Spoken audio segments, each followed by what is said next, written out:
नमस्कार, स्वागतम। आज का वीडियो उन लोगों के लिए जो नाद साधना करते हैं, नाद अनुसंधान करते हैं, जो अपने भीतर की ध्वनि पर ध्यान लगाते हैं, जिन्हें अनहद नाद की साधना प्रिय है।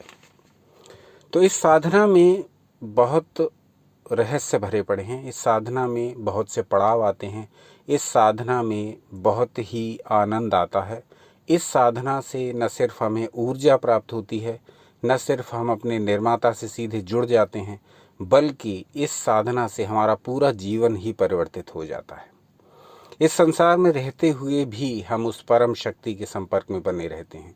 नाद अनुसंधान के विषय में हमने पहले भी वीडियोस बनाए हैं और अब पूरी एक श्रृंखला आपके समक्ष रखेंगे नाद के अनुसंधान को करते हुए। चूँकि हमारा काम ही योग और अध्यात्म से जुड़ा हुआ है, इसकी शिक्षा देना ही हमारा एकमात्र काम है। तो इस विषय में हमारे द्वारा भी निरंतर प्रयोग किए जाते रहे हैं और उन प्रयोगों को हम शास्त्रों के प्रकाश में ही आपके समक्ष रखते भी जाते हैं। आज एक ऐसा ही प्रयोग लेंगे जो नाद साधकों के लिए बड़ा ही उत्तम है और उनके लिए भी जिनको नाद साधना करते हुए, जिनको नाद अनुसंधान करते हुए बहुत लंबा समय बीत गया है, परंतु उनके उस जो परिणाम है वो उनको उस प्रकार से नहीं मिल पा रहे जैसा कि उन्होंने सोचा था। नादानुसंधान से जो शांति, जो आनंद, जो ऊर्जा मिलनी चाहिए थी वो उनको नहीं मिल पा रही। तो उनके लिए भी ये विशिष्ट वीडियो है, क्योंकि इसको हमने स्वयं अपने ऊपर आजमाया और इसके प्रयोगों को करके देखा तो पाया कि हाँ, नाद अनुसंधान में जहाँ चूक हो रही थी उसको वहाँ हमने दूर किया। तो बहुत से नाद योगी, बहुत से नाद अनुसंधान करता यहाँ नाद को मात्र निराकार ईश्वर या ओम या एक ऐसी ध्वनि से जोड़ते हैं जो निरंतर होती आ रही है। लेकिन शास्त्रों में इसके बहुत अलग अलग रूप बताए गए हैं। नाद को यदि आप अलग अलग प्रकार से, अलग अलग भावनाओं के साथ, अलग अलग विधियों से करने का प्रयास करेंगे तो उसके परिणाम आपको चमत्कृत कर देंगे। नाद योग केवल एक प्रकार से करने का योग नहीं है। जिस प्रकार से आसन का जब हम नाम लेते हैं तो उस आसन का नाम लेने से हमें किसी एक आसन का बोध नहीं होता, हजारों आसन हमारे मस्तिष्क में घूम जाते हैं, लेकिन हैं सब वो आसन ही। उसी प्रकार से जब हम ध्यान कहते हैं तो ध्यान की हजारों प्रक्रियाएं हैं, लेकिन कहते हम उन्हें ध्यान ही हैं। उसी प्रकार से नाद है, तो नाद के भी इसी आसन और प्राणायाम की तरह और ध्यान की तरह अलग अलग प्रकार हैं। जब हम प्राणायाम कहते हैं तो प्राणायाम कोई एक या दो नहीं, बहुत से प्राणायाम हैं, सैकड़ों प्रकार के प्राणायाम हैं, लेकिन कहते हैं हम उनको प्राणायाम ही है, क्योंकि वो सारे प्राणायाम की कैटेगरी में आते हैं। जो अलग अलग प्रकार के ध्यान हैं वो सब ध्यान की कैटेगरी में आते हैं। जो अलग अलग प्रकार के आसन हैं वो कहलाएंगे वो सब आसन ही। उसी प्रकार से नाद योग है, जिसके विषय में हमारे यहाँ बहुत कम काम हुआ है। आसन, प्राणायाम और ध्यान पर तो भारत में और विश्व में बहुत काम हुआ है, परंतु नाद के क्षेत्र में बहुत कम काम हुआ है। बहुत गिने चुने नाद योगी ही हैं जो इस परंपरा को, इस श्रृंखला को आगे बढ़ा रहे हैं। तो इस चैनल का उद्देश्य ये कि अप्रचलित विधियों को, अप्रचलित प्रयोगों का आपके समक्ष रखा जाए। तो नाद योग भी आसन, प्राणायाम और ध्यान की तरह बहुत विस्तृत है। नाद योग की बहुत सारी विधियां हैं। अलग अलग शास्त्रों में अलग अलग प्रकार से नादानुसंधान करने के अभ्यास बताए गए हैं। और जो व्यक्ति इस नाद योग को सीखने लगता है, जो व्यक्ति इस नाद के क्षेत्र में कदम रखने लगता है, जो व्यक्ति नाद योग का अभ्यासी हो जाता है, वो फिर इसके नए नए लाभ अनुभव करता है, वो इस क्षेत्र में नए नए चमत्कार अनुभव करता है। तो जैसा कि हमने पहले ही बताया, हम भी नाद योग को इसी प्रकार से प्रयोग करते आ रहे थे कि शरीर के भीतर एक जो अनहद नाद, अनहद ध्वनि निरंतर सुनाई देती रहती है, उसको दोनों कान बंद करके सुनना है, आंखें बंद करके, पूरा ध्यान लगा करके, या फिर इसमें ओम की परिकल्पना आ गई या फिर इसमें निराकार ईश्वर की परिकल्पना आ गई।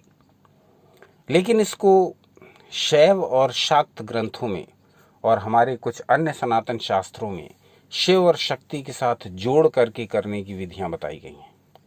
नाद योग का एक बहुत बड़ा रहस्य है जो शिव और शक्ति का संयुक्त प्रतीक रूप है। यहाँ बिंदु और नाद यानी शक्ति और शिव का जो रूप है उसको ध्यान में रखते हुए यदि हम इन विधियों को करेंगे तो फिर इसके रिजल्ट हमारे लिए कुछ और होंगे। तो जहाँ हम नाद को मात्र ओम या निरंतर अंदर चलने वाली ध्वनि या ब्रह्मांड की अक्षय ध्वनि या और अलग अलग नामों से पुकार रहे थे या उसको उसी प्रकार से प्रैक्टिस कर रहे थे, अब हम अपनी नादियों की प्रैक्टिस में थोड़ा बदलाव लाएंगे और इसको एक दूसरी विधि से करके देखेंगे, जो कि शिव और शक्ति की संयुक्त विधि है, जिसको अलग अलग शास्त्रों में अलग अलग प्रकार से बताया गया है। शास्त्र प्रमाण भी देंगे और फिर आपके साथ उस विधि की चर्चा भी करेंगे, जिसमें अब तक आप जिस विधि से भी नादानुसंधान करते आए हैं या नाद योग करते आए हैं, उसमें इस विधि को सम्मिलित करके इसके भी प्रतिफलों को देखें और जो भी आपको रिजल्ट्स मिलें वो कमेंट्स द्वारा सूचित करें, जिससे कि नाद अनुसंधान के नाद योग के अन्य अंकों में इस श्रृंखला में इसकी चर्चा की जा सके। तो सीधे विषय पर आते हैं। आज का वीडियो संक्षिप्त रखेंगे, जिससे कि आपकी कमेंट्स के आधार पर आगे के वीडियोस को विस्तृत रूप से तैयार किया जा सके। तो विषय पर आते हैं। आपकी स्क्रीन पर हम एक श्लोक प्रदर्शित कर रहे हैं, जिसको लिया है हमने योग शिख उपनिषद से, या जिसको योग शिखोपनिषद भी कहते हैं। कहा गया, बिंदुनाद महालिंग शिव शक्ति निकेतनम देहम शिवालयम प्रोक्तम सिद्धिदम सर्वदेहिनाम। ये योग शिख उपनिषद के पहले अध्याय का श्लोक है, 167-168। यहाँ क्या कहा गया? बिंदुनाद महालिंग है और शिव शक्ति का घर है। इस देह को शिवालय कहते हैं। सभी प्राणियों को इसमें सिद्धि मिलती है। तो अब अपनी देह का महत्व समझिए। ये देह कितनी महत्वपूर्ण है। इसमें बिंदु भी वास करता है, इसमें नाद भी वास करता है। तो ये कहलाता है शिवालय, यानी शिव और शक्ति जहाँ निवास करते हैं वो है आपकी हमारी देह। इसी देह में रहकर ही हम समस्त सिद्धियों को प्राप्त कर सकते हैं। कितनी महत्वपूर्ण बात कही गई है। इस शरीर में ही, यानी बिना कहीं आए जाए, बिना कहीं भटके, बिना किसी के चरण पखारे, बिना किसी की खुशामद किए, बिना किसी को फीस भरे, आप इसी देह में ही देवत्व को प्राप्त कर सकते हैं। सभी प्रकार की सिद्धियां भी प्राप्त कर सकते हैं। बस आपको अवेयर होना होगा अपने देवत्व के प्रति। मेरे भीतर छुपी हुई क्या क्या शक्तियां हैं, उनको मैं कैसे जागृत करूं। ये सारी बातें जब हम शास्त्र पढ़ते जाते हैं तो हमारे समक्ष स्पष्ट होती जाती हैं। तो इस श्लोक में स्पष्ट कह दिया गया है कि बिंदु और नाद ये दोनों हमारे शरीर के भीतर ही रहते हैं, यानी शिव और शक्ति का निवास हमारे शरीर के भीतर ही है और इस देह को ही शिवालय कहते हैं। कहा गया है कि सभी प्राणियों को इसी देह में सिद्धि मिल जाती है। देहम शिवालयम प्रोक्तम सिद्धिदम सर्व देही नाम। सभी प्राणियों को इसी देह में सिद्धि मिल जाती है जो इसके लिए प्रयत्न करेगा। अब एक दूसरा श्लोक लेंगे और उसके पश्चात उस विधि की चर्चा करेंगे, जिसको प्रत्येक नाद योगी कर सकता है और जो नाद योग के क्षेत्र में प्रवेश कर रहा है वो भी इसको कर सकता है। क्योंकि ये कोई बहुत कठिन विधि नहीं है, बहुत साधारण सी विधि है और इस विधि के जो चमत्कार हैं वो चमत्कृत कर देने वाले हैं, जो परिणाम हैं।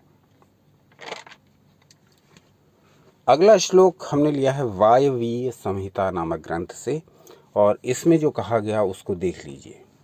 असीद्विन्दुस्ततो नादो नादाच्छक्ति समुद्भवः नाद रूपा महेशानी चिद रूपा परमा कला। यानी पहले बिंदु, तब नाद और नाद से शक्ति उत्पन्न होती है। चैतन्य रूप परमा कला महेशानी नाद रूपा हैं। अब जो बात पहले कही थी वहीं यहाँ स्पष्ट कर दी जा रही है। वायवीय संहिता में यहाँ कहा गया है कि पहले बिंदु का ध्यान करिए, फिर नाद का अभ्यास करिए। नाद की शक्ति उत्पन्न होने लगेगी और चैतन्य रूप परम कला महेशानी आद्या शक्ति देवी नाद रूपा हैं।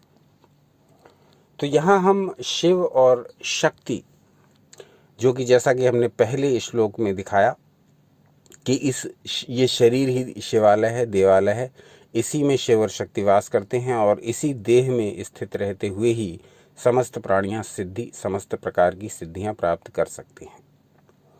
उसी बात को यहाँ और स्पष्ट करके बताया गया है कि यदि हम नाद का अभ्यास इस प्रकार से करें कि पहले हम बिंदु का ध्यान करें, तत्पश्चात नाद का अभ्यास करें, तब इस नाद से इस अभ्यास से शक्ति उत्पन्न होने लगती है।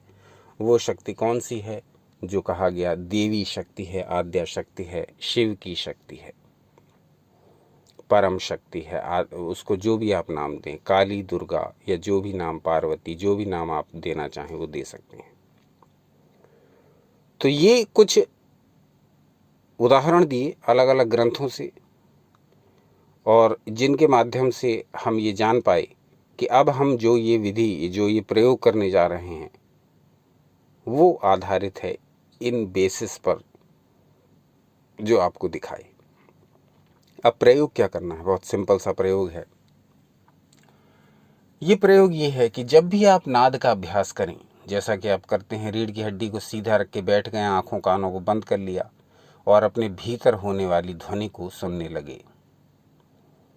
दोनों आंखें बंद कर ली, दोनों कानों को बंद कर लिया उंगलियां लगा करके, और अपने अंतर्नाद को सुनना प्रारंभ कर दिया। अंदर जो भी ध्वनि हो रही है उस पर ध्यान लगा लिया, उसे ऑब्जर्व करने लगे, उसे लिसन करने लगे।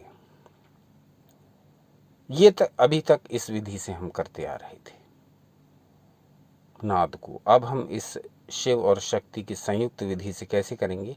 थोड़ा सा इसमें प्रयोग और जोड़ देना है। बाकी तो यही विधि रहेगी नादानुसंधान की, नाद योग की। इसमें हमें करना क्या है? जब भी हम नाद योग ये वाला करने बैठें, दोनों कानों को बंद करते हुए, दोनों आंखों को बंद करते हुए, और हम अपने भीतर होने वाले अनहद नाद पर ध्यान लगाते हैं, तो करना हमको सेम ऐसे ही है। बस इससे पहले ही एक छोटा सा प्रयोग जोड़ देना है, वो है शक्ति का प्रयोग, वो है बिंदु का प्रयोग।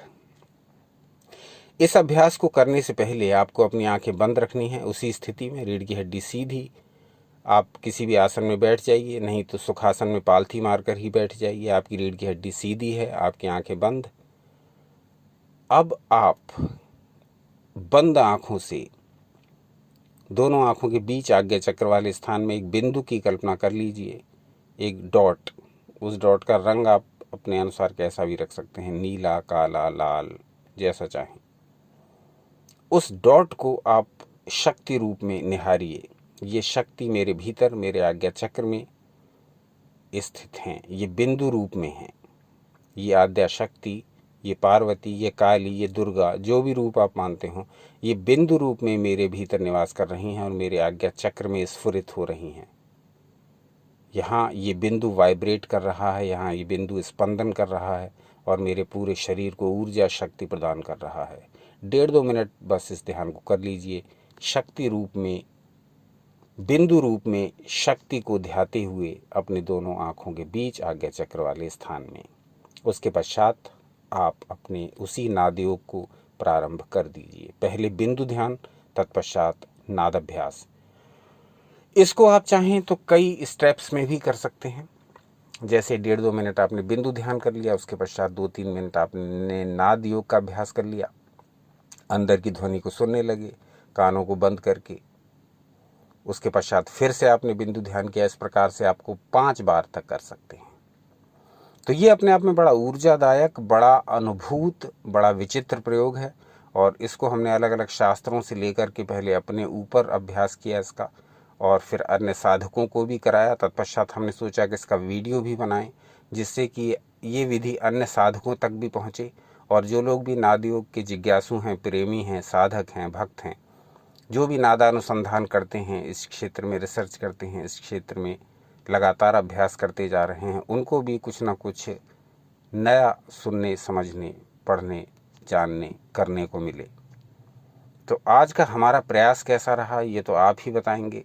आप चाहें तो डायरेक्ट कमेंट करें, चाहें तो फिर कुछ समय इसका अभ्यास करके तब कमेंट्स करें। आज का वीडियो कैसा लगा ये अवश्य बताइए, और इस विषय या इससे संबंधित विषयों में और क्या जानना चाहेंगे ये भी बताइए। एक दिन पश्चात पुनः उपस्थित हो जाएंगे ईश्वर इच्छा से कोई नया विषय लेकर के। अपना अमूल्य समय हमें देने के लिए हार्दिक धन्यवाद। सनातन शास्त्रों से जुड़े रहें, सदा आनंदित, उत्साहित एवं शक्तिशाली रहें।